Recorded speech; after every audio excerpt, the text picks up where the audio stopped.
सत श्री अकाल। न्यूज़ 18 पंजाब हरियाणा हिमाचल देख रहे सारे दर्शकों का स्वागत है। मैं हाँ विजयपाल सिंह बराड़।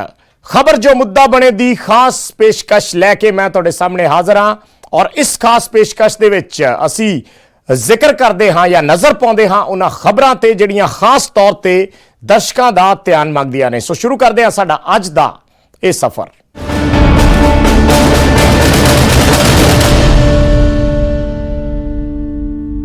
कोलकाता च एनकाउंटर च मारे गए गैंगस्टर जयपाल भुल्लर दा आखिरकार अज अंतिम संस्कार कर दिता गया है। भुल्लर दी दूजी पोस्टमार्टम रिपोर्ट च भी उसनू टॉर्चर ना किए जाने की पुष्टि की गई है, जिस तो बाद परिवार ने उसका अंतिम संस्कार कर दिता।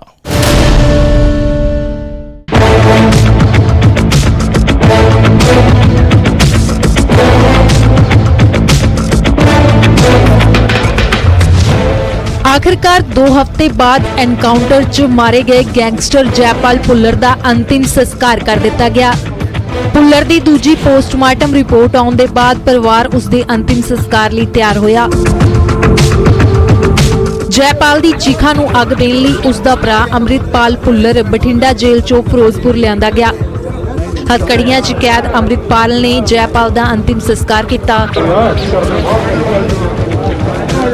चीखा नूं अग देण वेले भी उसदियां हथकड़ियां खोलियां नहीं गईयां क्योंकि मौके ते मौजूद पुलिस अधिकारियों नूं हथकड़ियां खोलण दा आर्डर नहीं सी।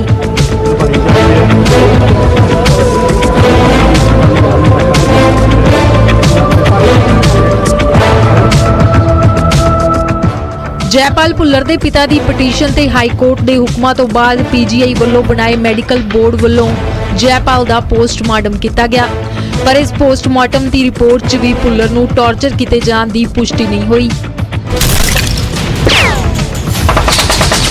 पोस्टमार्टम की रिपोर्ट के मुताबिक भुल्लर की मौत गोली लगन दे नाल हुई। उस दियां पसलियां ते जो निशान सन वो बुलेट की इंजरी के कारण हुए सन। जयपाल के शरीर ते 3 गोलियां के निशान मिले। डॉक्टर योगेंद्र बांसल ने न्यूज़ 18 ते कहा कि असी जयपाल के पिता के जो भी खदशे सन उन्हां नूं सुनिया ते रिपोर्ट च उन्हां दे हर सवाल का जवाब दिता।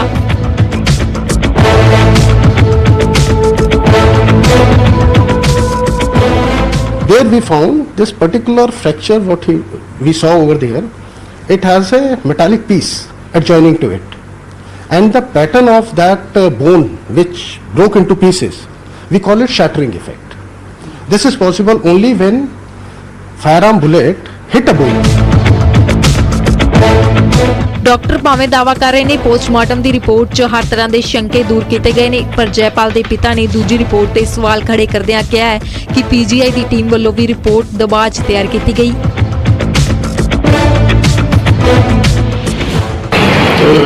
मैनूं लगदा तो होर भी जिहड़े वकील लोग है उन्होंने भी पढ़ी आ, उन्होंने ये होया भी उन्होंने बहुत तबाह है।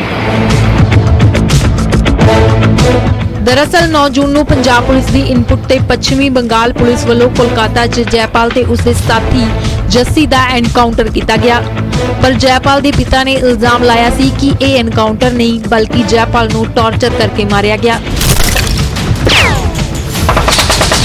पिता वालों जयपाल का संस्कार नहीं किया गया ते दोबारा पोस्टमार्टम की मांग की गई।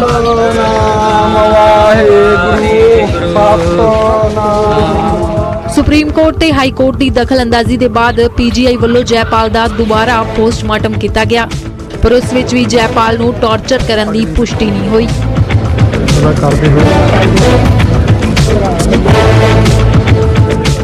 Bureau report news 18।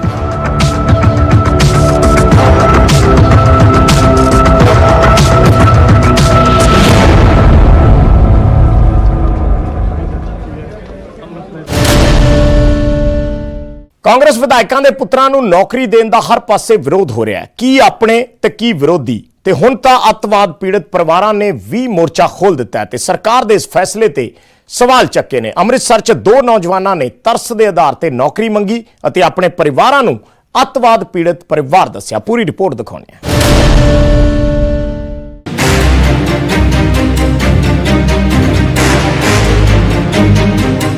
विधायकों के पुत्रां नूं नौकरी ने घमसान छेड़िया होया है। ਸਿਆਸੀ ਆਗੂ ਮੈਦਾਨ 'ਚ ਨੇ ਤਾਂ ਹੁਣ ਅੱਤਵਾਦ ਪੀੜਤ ਪਰਿਵਾਰਾਂ ਨੇ ਵੀ ਝੰਡਾ ਚੁੱਕ ਲਿਆ ਹੈ ਤੇ ਸਰਕਾਰ ਦੇ ਫੈਸਲੇ ਤੇ ਸਵਾਲ ਚੁੱਕੇ ਨੇ। ਤਸਵੀਰਾਂ ਅੰਮ੍ਰਿਤਸਰ ਦੀਆਂ ਨੇ ਜਿੱਥੇ ਅੱਤਵਾਦ ਪੀੜਤ ਪਰਿਵਾਰ ਦੇ 2 ਨੌਜਵਾਨਾਂ ਨੇ ਸਰਕਾਰ ਦੇ ਫੈਸਲੇ ਦਾ ਵਿਰੋਧ ਕੀਤਾ ਹੈ ਤੇ ਖੁਦ ਲਈ ਤਰਸ ਦੇ ਆਧਾਰ ਤੇ ਨੌਕਰੀ ਮੰਗੀ ਤੇ ਕਿਹਾ ਕਿ ਜੇ ਸਰਕਾਰ ਵਿਧਾਇਕਾਂ ਦੇ ਪੁੱਤਰਾਂ ਨੂੰ ਤਰਸ ਦੇ ਆਧਾਰ ਤੇ ਨੌਕਰੀ ਦੇ ਸਕਦੀ ਹੈ ਤਾਂ ਸਾਨੂੰ ਕਿਉਂ ਨਹੀਂ। ਸਾਡਾ ਪਰਿਵਾਰ ਵੀ ਅੱਤਵਾਦ ਪੀੜਤ ਪਰਿਵਾਰ ਹੈ ਤੇ ਅੱਜ ਤੱਕ ਸਾਡੇ ਪਰਿਵਾਰ ਨੂੰ ਇਨਸਾਫ ਨਹੀਂ ਮਿਲਿਆ।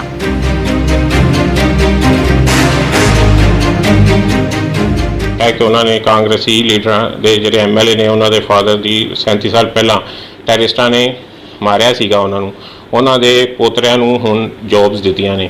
ਜੇ ਉਹ ਕਰੋੜਪਤੀ ਬੰਦਿਆਂ ਨੂੰ ਜੌਬਸ ਮਿਲ ਸਕਦੀਆਂ ਤੇ ਅਸੀਂ ਇੱਕ ਸਧਾਰਨ ਪਰਿਵਾਰਾਂ ਤੇ ਮੇਰੇ ਬੱਚੇ ਜੋ ਪੜ੍ਹੇ ਲਿਖੇ ਨੇ ਉਹਨਾਂ ਨੂੰ ਵੀ ਜੌਬ ਮਿਲਣੀ ਚਾਹੀਦੀ ਹੈ। ਦਰਅਸਲ ਇਹ ਦੋਵੇਂ ਨੌਜਵਾਨ ਅਵਨਾਸ਼ੀ ਸਿੰਘ ਦੇ ਪੋਤਰੇ ਨੇ। ਅਵਨਾਸ਼ੀ ਸਿੰਘ ਨੇ ਲੰਬਾ ਸਮਾਂ ਸ਼੍ਰੋਮਣੀ ਕਮੇਟੀ 'ਚ ਕੰਮ ਕੀਤਾ ਅਤੇ ਕਰੀਬ 22 ਕਮੇਟੀ 'ਚ ਵੱਖ-ਵੱਖ ਪ੍ਰਧਾਨਾਂ ਦੇ ਪੀਏ ਰਹੇ। ਇਸ ਸਮੇਂ ਦੌਰਾਨ ਉਹ 17 ਸਾਲਾ ਕਮੇਟੀ ਦੇ ਪ੍ਰਧਾਨ ਜਥੇਦਾਰ ਗੁਰਚਰਨ ਸਿੰਘ ਟੌੜਾ ਦੇ ਵੀ ਪੀਏ ਰਹੇ। 31 ਮਾਰਚ 1987 ਨੂੰ ਅਵਨਾਸ਼ੀ ਸਿੰਘ ਨੂੰ ਅਗਵਾ ਕਰ ਲਿਆ ਗਿਆ। ਲੰਬਾ ਸਮਾਂ ਜਾਂਚ ਚੱਲੀ, ਹਰ ਪਾਸੇ ਲੱਭਿਆ ਗਿਆ, ਪਰ 7 ਸਾਲ ਬਾਅਦ ਸੀਬੀਆਈ ਨੇ ਅੱਤਵਾਦੀ ਕਾਰਵਾਈ ਮੰਨਦਿਆਂ ਕੇਸ ਬੰਦ ਕਰ ਦਿੱਤਾ ਤੇ ਹੁਣ ਉਹਨਾਂ ਦੇ ਪੋਤਰਿਆਂ ਨੇ ਤਰਸ ਦੇ ਆਧਾਰ ਤੇ ਨੌਕਰੀ ਮੰਗੀ ਹੈ।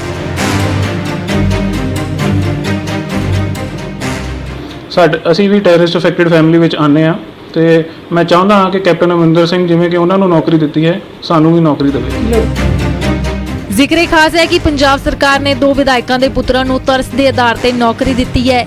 ਵਿਧਾਇਕ ਰਾਕੇਸ਼ ਪਾਂਡੇ ਤੇ ਫਤਿਹਜੰਗ ਬਾਜਵਾ ਦੇ ਪੁੱਤਰਾਂ ਨੂੰ ਨਾਇਬ ਤਹਿਸੀਲਦਾਰ ਤੇ ਡੀਐਸਪੀ ਬਣਾਇਆ ਗਿਆ ਹੈ, ਜਿਸ ਤੋਂ ਬਾਅਦ ਸਰਕਾਰ ਆਪਣੇ ਸਮੇਤ ਵਿਰੋਧੀਆਂ ਦੇ ਨਿਸ਼ਾਨੇ ਤੇ ਹੈ ਤੇ ਹੁਣ ਤਾਂ ਅੱਤਵਾਦ ਪੀੜਤ ਪਰਿਵਾਰਾਂ ਨੇ ਵੀ ਮੋਰਚਾ ਖੋਲ ਦਿੱਤਾ ਹੈ। ਵੇਖਣਾ ਹੋਵੇਗਾ ਕਿ ਕਿੰਨੀ ਛੇਤੀ ਇਹ ਮਸਲਾ ਸ਼ਾਂਤ ਹੁੰਦਾ ਹੈ। ਅੰਮ੍ਰਿਤਸਰ ਤੋਂ ਅਮਿਤ ਸ਼ਰਮਾ, ਨਿਊਜ਼ 18।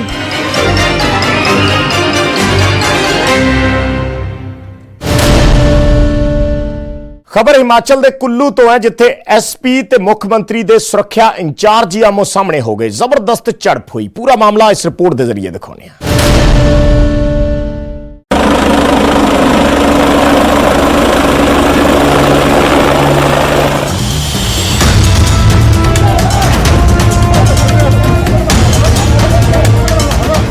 ਕੁੱਲੂ 'ਚ ਬੁੱਧਵਾਰ ਨੂੰ ਦੌਰਾ ਤਾਂ ਕੇਂਦਰੀ ਮੰਤਰੀ ਨਿਤਿਨ ਗਡਕਰੀ ਅਤੇ ਸੂਬੇ ਦੇ ਮੁੱਖ ਮੰਤਰੀ ਜੈਰਾਮ ਠਾਕੁਰ ਦਾ ਸੀ, ਪਰ ਇਹਨਾਂ ਨੇਤਾਵਾਂ ਤੋਂ ਕਿਤੇ ਜ਼ਿਆਦਾ ਸੁਰਖੀਆਂ 'ਚ ਇਹ ਵੀਡੀਓ ਰਿਹਾ। ਸੂਟ ਬੂਟ ਵਾਲਾ ਇਹ ਵਿਅਕਤੀ ਖਾਕੀ ਪਹਿਨੇ ਪੁਲਿਸ ਅਫਸਰ ਨੂੰ ਦੇ ਦਨਾਦਨ ਲੱਤਾਂ ਵਰਾ ਰਿਹਾ ਹੈ, ਉਹ ਵੀ ਵੀਵੀਆਈਪੀ ਮਹਿਮਾਨ ਅਤੇ ਸੂਬੇ ਦੇ ਮੁਖੀਆ ਦੀ ਗੱਡੀ ਦੇ ਸਾਹਮਣੇ।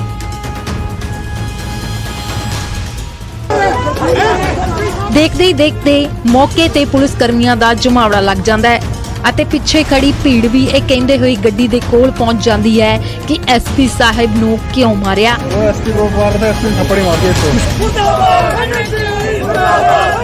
ਚਿਹਰੇ ਮਾਸਕ 'ਚ ਲੁਕੇ ਹੋਏ ਨੇ, ਪਰ ਲੋਕਾਂ ਨੇ ਪਛਾਣ ਕਰਵਾ ਦਿੱਤੀ ਕਿ ਜਿਸ ਵਿਅਕਤੀ ਤੇ ਇੱਕ ਦੇ ਬਾਅਦ ਇੱਕ ਲੱਤ ਪੈ ਰਹੀ ਹੈ ਉਹ ਕੁੱਲੂ ਦੇ ਐਸਪੀ ਗੌਰਵ ਸਿੰਘ ਨੇ। ਜੀ ਹਾਂ, ਉਹੀ ਪੁਲਿਸ ਕਪਤਾਨ ਜਿਨ੍ਹਾਂ ਦੀ ਅਗਵਾਈ 'ਚ ਇਲਾਕੇ ਦੀ ਪੁਲਿਸ ਚੱਲਦੀ ਹੈ। ਪਰ ਅਜਿਹਾ ਕੀ ਹੋਇਆ ਕਿ ਇੱਕ ਵਿਅਕਤੀ ਸ਼ਰੇਆਮ ਐਸਪੀ ਦੇ ਨਾਲ ਅਜਿਹਾ ਸਲੂਕ ਕਰ ਰਿਹਾ ਹੈ।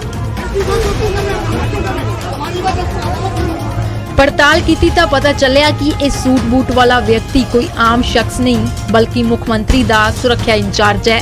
ਜੀ ਹਾਂ, ਤਾਂ ਇਹ ਪੂਰੀ ਝੜਪ ਸੀ ਕੁੱਲੂ ਦੇ ਐਸਪੀ ਅਤੇ ਸੀਐਮ ਦੇ ਸੁਰੱਖਿਆ ਇੰਚਾਰਜ ਦੇ ਵਿਚਕਾਰ। ਇਹ ਸਭ ਕੁਝ ਹੋਇਆ ਭੁੰਤਰ 에ਅਰਪੋਰਟ ਦੇ ਬਾਹਰ, ਜਿੱਥੇ ਨਿਤਿਨ ਗਡਕਰੀ ਅਤੇ ਸੀਐਮ ਜੈਰਾਮ ਠਾਕੁਰ ਪਹੁੰਚੇ ਸੀ, ਪਰ ਉਹ 에ਅਰਪੋਰਟ ਤੋਂ ਬਾਹਰ ਨਿਕਲਦੇ ਉਸ ਤੋਂ ਪਹਿਲਾਂ ਹੀ ਲੋਕਾਂ ਦਾ ਜਮਾਵੜਾ ਲੱਗ ਗਿਆ ਅਤੇ ਖਬਰ ਇਹ ਕਿ ਇਸੇ ਜਮਾਵੜੇ ਦੇ ਵਿਚਕਾਰ ਐਸਪੀ ਅਤੇ ਸੀਐਮ ਦੇ ਸੁਰੱਖਿਆ ਅਧਿਕਾਰੀਆਂ ਦੇ ਵਿਚਕਾਰ ਕੁਝ ਕਹਾਸੁਣੀ ਹੋ ਗਈ, ਜੋ ਇੰਨੀ ਵੱਧ ਗਈ ਕਿ ਨੌਬਤ ਹਾਥਾਪਾਈ ਤੱਕ ਪਹੁੰਚ ਗਈ।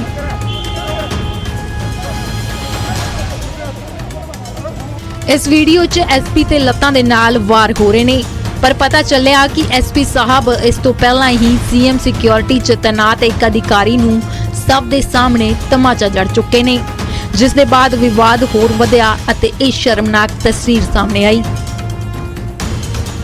ਇਹ ਵਾਇਰਲ ਵੀਡੀਓ ਫਿਲਹਾਲ ਪੁਲਿਸ ਮਹਿਕਮੇ ਦੇ ਲਈ ਸ਼ਰਮ ਦਾ ਸਬਬ ਬਣ गई है। सर, एयरपोर्ट के पास एक बड़ा हादसा हुआ है आज। दोनों पुलिस अधिकारी आपस में हाथापाई तक आए। उस वक्त मौका ये था कि अनफॉर्चुनेट हमने इंक्वायरी का ऑर्डर दिए हैं। जो रिपोर्ट आएगी इंक्वायरी की, हमने कहा कि 3 दिन के अंदर रिपोर्ट दीजिए, एक्शन करेंगे जो कार्रवाई। पुलिस अफसरां दे इस रवैये दी हर कोई आलोचना कर रहा है, क्योंकि जिस VVIP मूवमेंट दे दौरान उन्हां ने होरां नूं अनुशासन च रखना हुंदा है, उस दौरान वो खुद ही अनुशासन खो बैठे।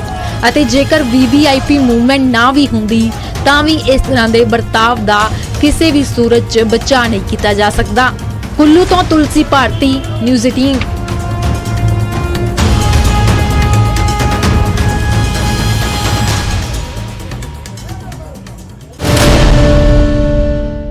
ਗੁਰੂਗ੍ਰਾਮ ਚ ਨਿਊਜ਼ 18 ਦੀ ਖਬਰ ਦਾ ਇੱਕ ਵੱਡਾ ਅਸਰ ਹੋਇਆ। ਆਪਣੇ ਸ਼ੌਕ ਅਤੇ ਆਰਾਮ ਦੇ ਲਈ ਅਰਾਵਲੀ ਦਾ ਸੀਨਾ ਚੀਰਨ ਵਾਲਿਆਂ ਤੇ ਵੱਡਾ ਐਕਸ਼ਨ ਕੀਤਾ ਗਿਆ। ਪ੍ਰਸ਼ਾਸਨ ਨੇ ਨਜਾਇਜ਼ ਤਰੀਕੇ ਨਾਲ ਬਣੇ ਤੇ ਬਣ ਰਹੇ ਫਾਰਮ ਹਾਊਸਾਂ ਨੂੰ ਤੋੜਨਾ ਸ਼ੁਰੂ ਕਰ ਦਿੱਤਾ ਹੈ ਤੇ ਇਹ ਸਭ ਹੋਇਆ ਨਿਊਜ਼ 18 ਦੀ ਉਸ ਰਿਪੋਰਟ ਤੋਂ ਬਾਅਦ, ਜਿਸ ਵਿੱਚ ਅਸੀਂ ਤੁਹਾਨੂੰ ਦੱਸਿਆ ਸੀ ਕਿ ਕਿਵੇਂ ਸੁਪਰੀਮ ਕੋਰਟ ਅਤੇ NGT ਦੇ ਆਦੇਸ਼ਾਂ ਦਾ ਉਲੰਘਣ ਕੀਤਾ ਜਾ ਰਿਹਾ ਹੈ।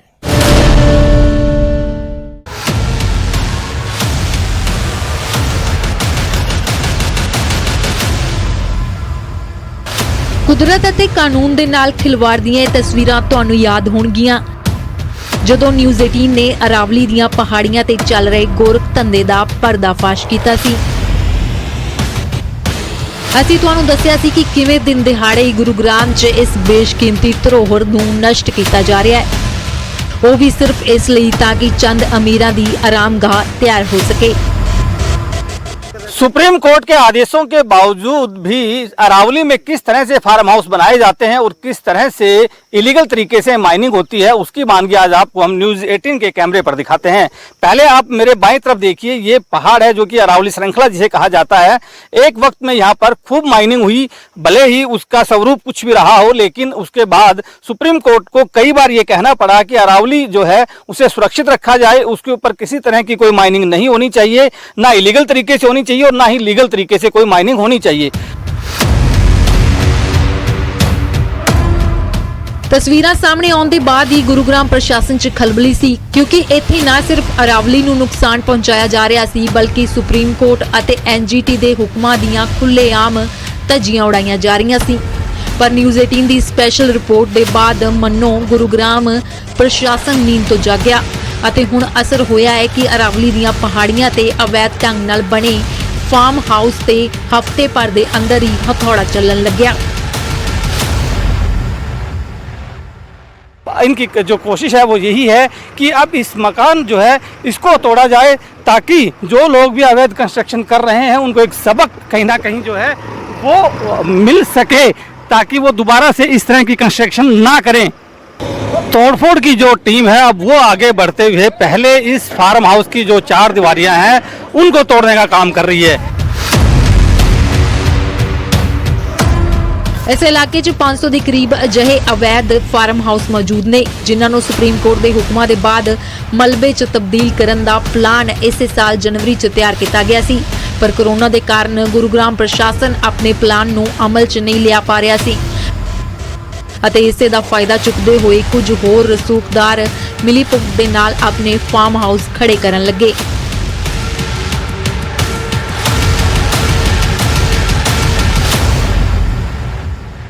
आज जो कार्रवाई की जा रही है, जिन लोगों के द्वारा अरावली क्षेत्र में, रायसीना क्षेत्र में 2014 के बाद जो कंस्ट्रक्शन की हुई है, इलीगल कंस्ट्रक्शन की हुई है, क्योंकि 2014 में ही ये एरिया म्यूनसिपल काउंसिल सोना के अधीन आया था, उससे पहले जो है ये एरिया MC के अंदर नहीं आता था। और तकरीबन इसमें 40 लोगों को डिमोलिशन ऑर्डर के नोटिस दे रखे हैं, 40 फार्म हाउस के ओनर को।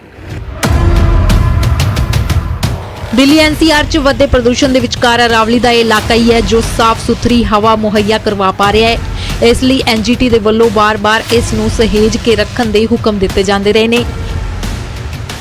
ਬਾਵਜੂਦ ਇਸ ਦੇ ਮੁਨਾਫਾਖੋਰਾਂ ਅਤੇ ਰਸੂਖਦਾਰਾਂ ਦੀ ਨਜ਼ਰ ਹਮੇਸ਼ਾ ਇਸੇ ਤੇ ਰਹੀ ਹੈ। ਖੁਦ ਦੇ ਆਰਾਮ ਦੇ ਲਈ ਨਾ ਜਾਣੇ ਕਿੰਨੀ ਵਾਰ ਅਰਾਵਲੀ ਦਾ ਸੀਨਾ ਚੀਰਿਆ ਗਿਆ, ਫਾਰਮ ਹਾਊਸ ਬਣਾਉਣ ਦੇ ਲਈ ਖਨਨ ਕੀਤਾ ਗਿਆ ਅਤੇ ਜੰਗਲਾਂ ਨੂੰ ਤਬਾਹ ਕੀਤਾ ਗਿਆ। ਇਹ ਜਾਣਦੇ ਹੋਏ ਵੀ ਕਿ ਇਹ ਸਭ ਲੋਕਾਂ ਦੀਆਂ ਸਾਹਾਂ ਦੀ ਕੀਮਤ ਤੇ ਕੀਤਾ ਜਾ ਰਿਹਾ ਹੈ।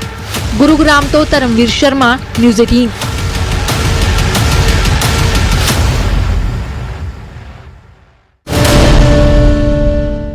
ਖਬਰ ਹਰਿਆਣਾ ਦੇ ਅੰਬਾਲਾ ਤੋਂ, ਜਿੱਥੇ ਲੈਫਟੀਨੈਂਟ ਸਾਕਸ਼ੀ ਸੁਸਾਈਡ ਮਾਮਲੇ 'ਚ ਵੱਡਾ ਐਕਸ਼ਨ ਹੋਇਆ। ਸਾਕਸ਼ੀ ਦੇ ਪਤੀ ਸਕੁਆਡਨ ਲੀਡਰ ਨਵਨੀਤ ਸ਼ਰਮਾ ਨੂੰ ਗ੍ਰਿਫਤਾਰ ਕਰ ਲਿਆ ਗਿਆ। ਉੱਥੇ ਹੀ ਪੁਲਿਸ ਨੇ ਭਰੋਸਾ ਦਿੱਤਾ ਹੈ ਕਿ 3 ਹੋਰ ਮੁਲਜ਼ਮਾਂ ਨੂੰ ਜਲਦ ਗ੍ਰਿਫਤਾਰ ਕੀਤਾ ਜਾਵੇਗਾ।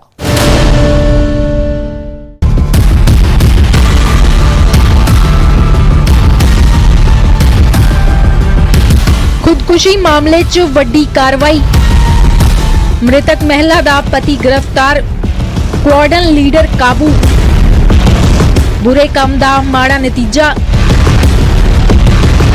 ਕਾਨੂੰਨ ਸਾਰਿਆਂ ਲਈ ਬਰਾਬਰ ਉਸ ਸਮੇਂ ਸਾਬਤ ਹੋਇਆ ਜਦੋਂ ਪੁਲਿਸ ਨੇ ਹਵਾਈ ਫੌਜ ਦੇ ਸਕੁਆਡਨ ਲੀਡਰ ਨੂੰ ਗ੍ਰਿਫਤਾਰ ਕਰ ਲਿਆ। ਤਸਵੀਰਾਂ 'ਚ ਨਜ਼ਰ ਆ ਰਹੇ ਸ਼ਖਸ ਦਾ ਅਹੁਦਾ ਜਿੰਨਾ ਵੱਡਾ ਹੈ, ਇਲਜ਼ਾਮ ਵੀ ਉਨੇ ਹੀ ਗੰਭੀਰ ਨੇ। ਦਰਅਸਲ ਇਹ ਸ਼ਖਸ ਹਵਾਈ ਫੌਜ 'ਚ ਸਕੁਆਡਨ ਲੀਡਰ ਨਵਨੀਤ ਸ਼ਰਮਾ ਹੈ, ਜੋ ਹੁਣ ਕਾਨੂੰਨ ਦੇ ਸ਼ਿਕੰਜੇ 'ਚ ਹੈ। ਮਾਮਲਾ ਅੰਬਾਲਾ ਦਾ ਹੈ, ਜਿੱਥੇ ਉਸ ਸਮੇਂ ਸਨਸਨੀ ਫੈਲ ਗਈ ਸੀ ਜਦ ਫੌਜ 'ਚ ਤੈਨਾਤ ਮਹਿਲਾ ਲੈਫਟੀਨੈਂਟ ਨੇ ਖੁਦਕੁਸ਼ੀ ਕਰ ਲਈ। ਪੀੜਤ ਪਰਿਵਾਰ ਨੇ ਸਹੁਰਿਆਂ ਤੇ ਦਾਜ ਲਈ ਧੀ ਨੂੰ ਪਰੇਸ਼ਾਨ ਕਰਨ ਦਾ ਇਲਜ਼ਾਮ ਲਗਾਇਆ, ਜਿਸ ਤੇ ਪੁਲਿਸ ਤੁਰੰਤ ਐਕਸ਼ਨ 'ਚ ਆਈ ਤੇ ਮੁਲਜ਼ਮ पति ਨੂੰ ਗ੍ਰਿਫਤਾਰ कर लिया। जो साक्षी का भाई है सौरभ, उसकी तरफ से हमें कंप्लेंट प्राप्त हुई, जिस पर हमने फिर एफआईआर रजिस्टर करने के बाद हम उसकी जांच कर रहे हैं। जांच करने के उपरांत हमने एयरफोर्स स्टेशन से कोऑर्डिनेशन किया। जो कोऑर्डिनेशन के उपरांत उन्होंने हमारे को, जिसमें एक्यूज था हमारा बाय नेम जो शर्मा, उसका हस्बैंड था, स्क्वाड्रन लीडर एयरफोर्स स्टेशन में, उसने एयरफोर्स स्टेशन ने हमें उसको प्रोड्यूस किया। तो हमने उसको प्रोड्यूस करने के उपरांत गिरफ्तार किया। गिरफ्तार करने के उपरांत आगामी कार्रवाई हम लोग कर रहे हैं।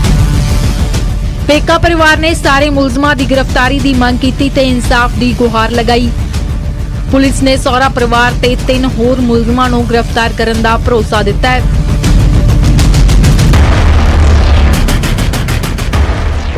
परिजनों की तो यही शिकायत है कि लड़की के साथ मारपीट करता था और डिमांड करता था, जिसके चलते हमने मुकदमा दर्ज किया है। अभी उसकी जांच कर रहे हैं। इस लड़के का फादर है, एक मदर है, एक इसका ब्रदर है, इससे छोटा है। इनके लोगों के हमने नामजद किया मुकदमा, जो भी कार्रवाई होगी वो कर रहे हैं। ਦਰਅਸਲ ਸਾਲ 2018 'ਚ ਮਹਿਲਾ ਲੈਫਟੀਨੈਂਟ ਦਾ ਨਵਨੀਤ ਸ਼ਰਮਾ ਦੇ ਨਾਲ ਵਿਆਹ ਹੋਇਆ ਸੀ। ਦੋਵੇਂ ਚੰਗੇ ਅਹੁਦੇ ਤੇ ਸਨ ਤੇ ਵਧੀਆ ਜ਼ਿੰਦਗੀ ਬੀਤਣ ਦੀ ਆਸ ਸੀ, ਪਰ ਪਤਾ ਨਹੀਂ ਸੀ ਕਿ ਵਿਆਹ ਤੋਂ ਕੁਝ ਸਮਾਂ ਬਾਅਦ ਹੀ ਦਾਜ ਦੀ ਮੰਗ ਹਾਲਾਤ ਵਿਗਾੜ ਦੇਵੇਗੀ ਤੇ ਸਹੁਰਾ ਪਰਿਵਾਰ ਪਰੇਸ਼ਾਨ ਕਰੇਗਾ ਤੇ ਨੌਬਤ ਖੁਦਕੁਸ਼ੀ ਤੱਕ ਪਹੁੰਚ ਜਾਵੇਗੀ। ਖੈਰ, ਪੁਲਿਸ ਨੇ ਮੁਲਜ਼ਮ ਪਤੀ ਨੂੰ ਗ੍ਰਿਫਤਾਰ ਕਰ ਲਿਆ ਤੇ ਹੁਣ ਵੇਖਣਾ ਹੋਵੇਗਾ ਕਿ ਪਰਿਵਾਰ ਨੂੰ ਕਿੰਨੀ ਛੇਤੀ ਇਨਸਾਫ ਮਿਲਦਾ ਹੈ। ਅੰਬਾਲਾ ਤੋਂ ਕ੍ਰਿਸ਼ਨ ਬਾਲੀ, ਨਿਊਜ਼ 18।